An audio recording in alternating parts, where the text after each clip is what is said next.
Hi, welcome to our Pharma Topics channel. Our topic of discussion is calcium channel blockers. Classification, it is classified into three groups.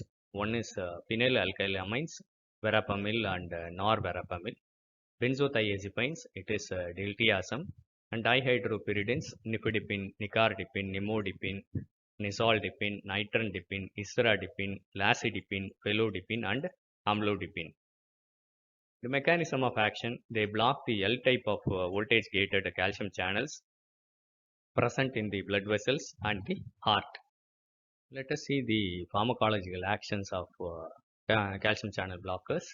Calcium channel blockers block the L type calcium channels. They reduce in the heart and the blood vessels, decrease the frequency of calcium channel opening, decrease the calcium current and calcium entry into the cardiac and vascular smooth muscle cells.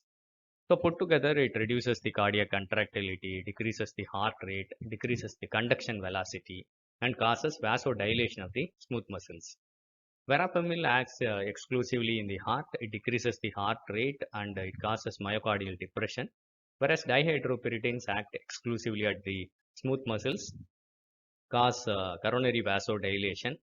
Vasodilation of causes of the veins and the arteries decreases because it decreases the peripheral vascular resistance, decreases the cardiac workload, and in GI it relaxes the smooth muscles, so it may lead to constipation.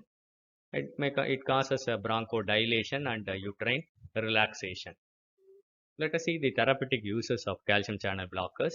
One is angina pectoris. In chronic, it is useful in chronic stable angina because it decreases the myocardial oxygen demand, and vasospastic angina because they are coronary vasodilators. They are the drug of choice in case of variant angina.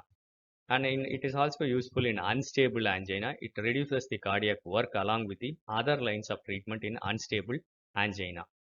But the dihydropyridines are not indicated. They are contraindicated because of the risk of reflex tachycardia.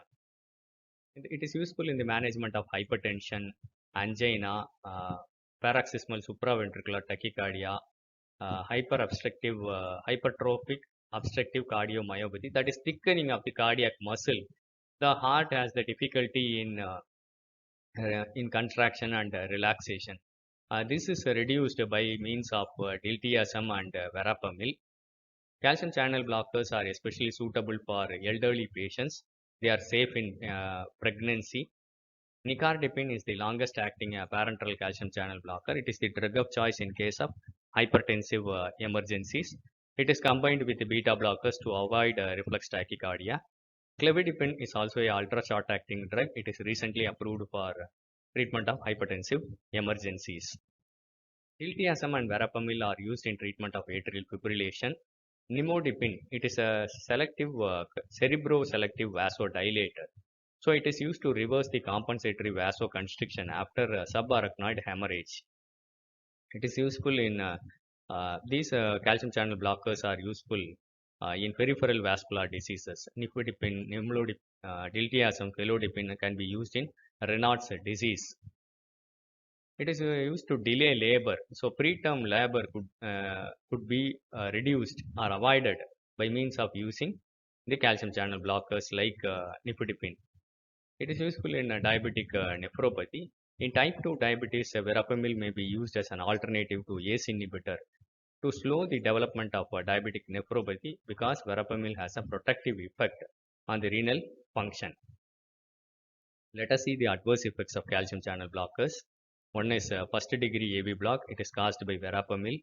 Then constipation. It is the more common adverse effect of verapamil. Then flushing. These are the adverse effects of dihydropyridines, that is dipines. Then dizziness, headache, hypotension, and peripheral edema. So it's a very short information of calcium channel blockers. I hope it will be useful for you. Thank you for listening. Happy learning. Kindly share this to more of your friends. Kindly subscribe to our Pharma Topics channel. If you like this video, kindly press the like button and encourage us. Thank you.